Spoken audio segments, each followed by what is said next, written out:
Hello students of statics, this is Dr. Dan Baker, and in today's video we're going to talk about zero force members. Now the idea of a zero force member is if you have a truss made of completely rigid bodies, nothing flexes, nothing bends, that there could be some of those members under a given loading that would have no force going through them at all. And so I'm going to give you some techniques that you can actually visually inspect a truss and get rid of those zero force members before you start your computations. Okay, so technically if you can't identify zero force members, they'll still come out in the wash if you identify all the forces in all your members, that you'll find those zero force members computationally. But wouldn't it be nice to go ahead and eliminate them before doing all that math? Okay, so zero force members by visual inspection.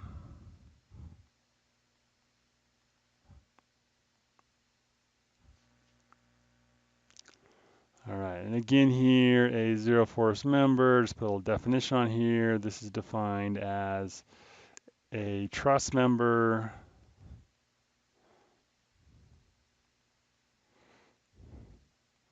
with no axial load. So axial means along the length, so I could also say no tension and no compression. So we have two different rules to find zero force members, starting with rule number one. And rule number one has to do with two members meeting an unloaded joint. Okay, so if two members meet at an unloaded joint, then both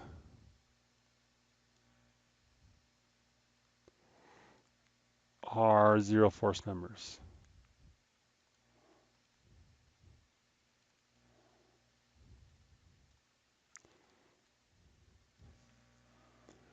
So a case for that would be if we were given a problem sketch looking something like this. Okay, so a truss made of two triangles.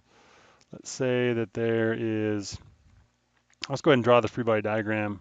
So we'll say that there's a pin here on the lower left corner and a roller supporting the lower right corner. And let's go with one added force here, call this force P. And so taking a look at this truss and thinking about really the flow of forces, right? We know that P is going to be split between this member here, so those would be in compression. And then this lower member here would need to be in tension to hold this whole thing together. And so basically the two members over on the left don't have any need in this truss to have forces going through them. So it turns out that both of these members, and I often mark them with Z's, are zero force members, focusing on this is that joint. Okay, two members meeting at an unloaded joint. So that's my unloaded joint there in pink. Now I should add a slight modifier to this. If two non-collinear members meet at an unloaded joint, there are some cases if we had two members in line with each other, and I'll show you what that looks like here moving forward, that if they're in line with one another, then they can actually just transfer the force from one member into the next. And so that's almost like a third rule where if you have two collinear members meeting at a joint, then their value, their tension or compression is going to be equal. But let's go with rule number two first. So rule number two focuses on three members or forces. Okay, so we'll put here if three forces. Now, these forces can be interaction forces. These can be reaction forces. And these can also be applied forces. So any kind of forces that would show up on our free body diagram on a joint, if three of them meet at a joint and two are collinear,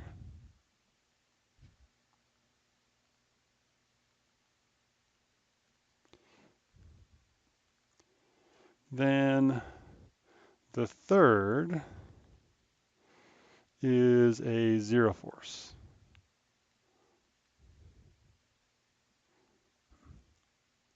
member. I think of this as like the third wheel rule, right? So if you're heading out with a friend of yours and their significant other, right, and you're rolling solo, you're going to feel a little left out. I'm not going to say you're going to feel like a zero, but I'm just saying that the other two are collinear, right? They're seeing eye to eye, they're totally in lockstep, and then there's you. Okay, so this once again is with three forces or members meeting. So let me show you an example here. Let's say we have a little bit bigger truss. Something like this. Let's just go with a couple of bays here. That works fine. Once again, anytime I draw these trusses, we have pin joints at every corner, all two force members for every member. And a member here and one more over here. Okay, so there's my truss.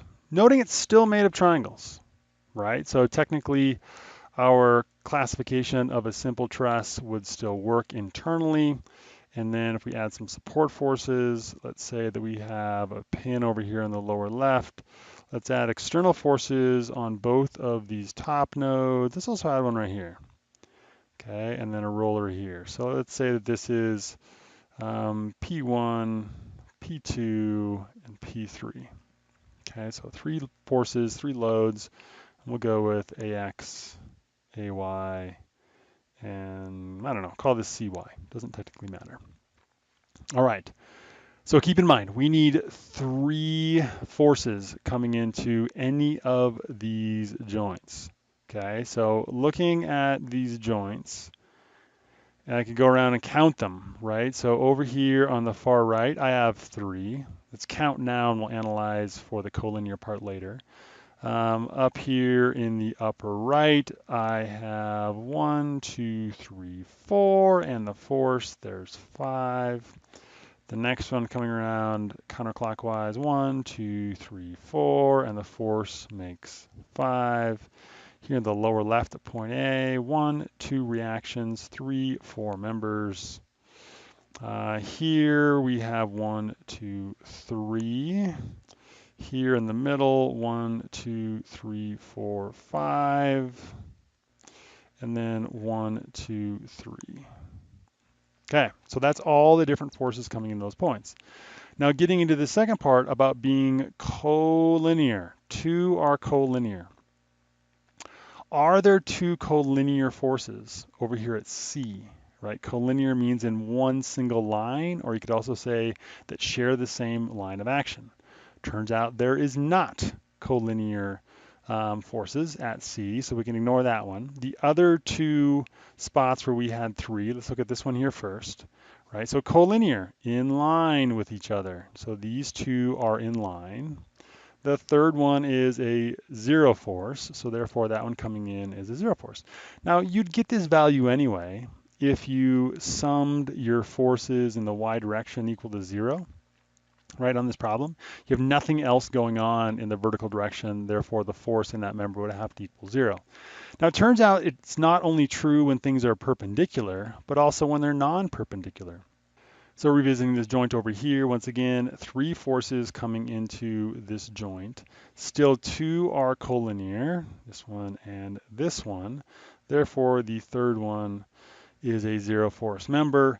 Now, you could also, again here, if you wanted to, sum your forces in the y direction equal to 0. And even though you're only going to have a component of that third leg, that one that goes up there, not vertically, but upwards, even if a component of a force is equal to 0, then the entire force must equal to be 0 as well.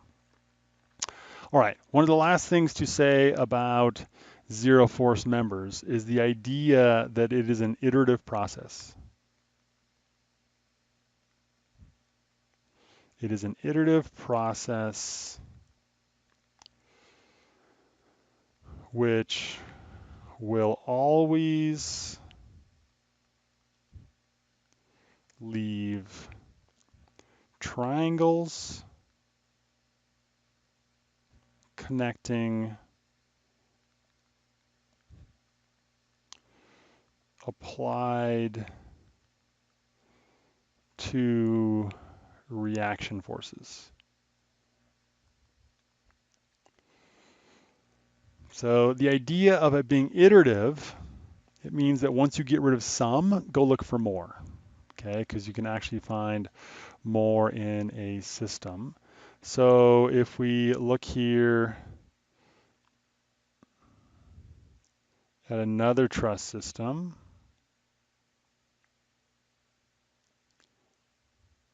once again, all the straight members are going to be rigid bodies. Everywhere they come together will be a pin. Okay, so pin, pin, pin, pin, all the way around.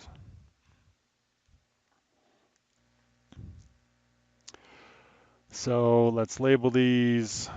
We'll go counterclockwise, A, B, C, D, E, F, G, H, I, J. And let's add some forces. Let's say there's a pin here at A. Let's say there's an applied force at C, a support over here at E, an applied force at G, and applied force at H. All right, so before I go through and eliminate the zero force members, I would encourage you to give it a try to eliminate those zero force members. Don't forget that it is an iterative process, so once you get rid of some, go and look for some more.